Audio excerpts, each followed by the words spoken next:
ചെന്നിത്തലയുടെ വ്യവസായിയുടെ ഞെട്ടിക്കുന്ന വെളിപ്പെടുത്തൽ ശബരിമല സ്വർണ്ണക്കൊള്ളയെ പുതിയ വഴിത്തിരിവിലേക്ക് എത്തിക്കുകയാണ്. കോടതിയുടെ മേശപ്പുറത്ത് പുതിയ തെളിവുകളുമായി ഒരു റിപ്പോർട്ട് കൂടി പ്രത്യേക അന്വേഷണ സംഘം വെക്കുമ്പോൾ സത്യത്തിൽ ഇനി മുഖ്യനോ മന്ത്രിമാർക്കോ മുന്നിലുള്ള ഒരു നേരിയ വെളിച്ചം കൂടി ഉണ്ടായിരുന്നു. അതുകൂടി കെട്ടുപോയി എന്ന് പറയാം. സത്യത്തിൽ ഇന്നലെ വരെ കടകംപള്ളിയിൽ ആണ് കാര്യങ്ങൾ എത്തി നിൽക്കുകയായിരുന്നുവെങ്കിൽ ഇന്ന് ആ കളി പോലും മാറുകയാണ്. പ്രത്യേക അന്വേഷണ സംഘത്തിന് മുന്നിൽ കഴിഞ്ഞ തദ്ദേശ തെരഞ്ഞെടുപ്പിന് ശേഷമാണ് രമേശ് ചെന്നിത്തല ഒരു വെളിപ്പെടുത്തൽ നടത്തുന്നത്. ആ വെളിപ്പെടുത്തലിൽ ഒരു വ്യവസായി പറഞ്ഞ് ഞെട്ടിക്കുന്ന കണ്ടെത്തൽ കൂടി ചെന്നിത്തല പറയുകയും ആ വ്യവസായിയെ തന്നെ SITക്ക് മുന്നിലേക്ക് എത്തിക്കുകയും ചെയ്തു. ഇതോടെ ഒന്നല്ല 4 വിഗ്രഹങ്ങളുടെ കഥകളാണ് കെട്ടഴിഞ്ഞു വീഴുന്നത്. ശബരിമലയിലെ 4 പഞ്ചലോക വിഗ്രഹങ്ങൾ കടത്തിയതാണ് അത്തരത്തിലുള്ളൊരു മൊഴിയാണ് ഈ വ്യവസായി നൽകുന്നത്.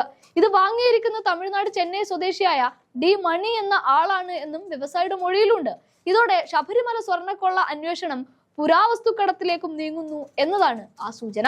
ശബരിമലയിലെ പഞ്ചലോക വിഗ്രഹങ്ങൾ കടത്തി എന്നുള്ള സൂചനയാണ് പ്രത്യേക അന്വേഷണ സംഘത്തിന് ലഭിച്ചിരിക്കുന്നത്.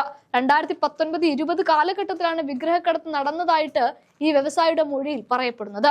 ഈ കാലഘട്ടത്തിൽ A പത്മകുമാറും N വാസുവുമായിരുന്നു ദേവസ്വം ബോർഡ് പ്രസിഡന്റ്. നിലവിലെ 2 പേരും ശബരിമല സ്വർണ്ണക്കൊള്ള കേസിൽ അറസ്റ്റിലുമാണ്, ജയിലിലുമാണ്. വ്യവസായി പരാമർശിച്ച ഡി മണി പുരാവസ്തുക്കടത്ത് സംഘത്തിന്റെ ഭാഗമാണ് എന്നാണ് അന്വേഷണ സംഘത്തിന് ലഭിച്ചിരിക്കുന്ന വിവരം. സ്വർണ്ണക്കൊള്ള കേസിലെ 1-ാം പ്രതിയായ ഉണ്ണികൃഷ്ണൻ പോറ്റിയാണ് വിഗ്രഹക്കടത്തിന് ഇടനില നിന്നതും. 2020 ഒക്ടോബർ 26-ന് തിരുവനന്തപുരത്ത് വെച്ചായിരുന്നു പണം കൈമാറിയത്.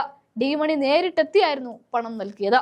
ശബരിമലയുമായി അടുത്ത ബന്ധമുള്ള ഒരു ഉന്നതനാണ് പണം വാങ്ങിയത് എന്നും വിവരമുണ്ട്. പണം കൈപ്പറ്റുമ്പോൾ ഉന്നതനും ഉണ്ണികൃഷ്ണൻ പോറ്റിയും ഡി മണിയും മാത്രമായിരുന്നു സ്ഥലത്തുണ്ടായിരുന്നത് എന്നും അന്വേഷണ സംഘത്തിന് വിവരം ലഭിക്കുന്നുണ്ട്.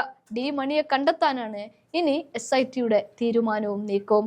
അങ്ങനെയാണ് എങ്കിൽ കോടതി പറഞ്ഞതുപോലെ വിഗ്രഹക്കടത്തിലേക്ക് തന്നെയാണ് കാര്യങ്ങൾ എത്തി നിൽക്കുന്നത്.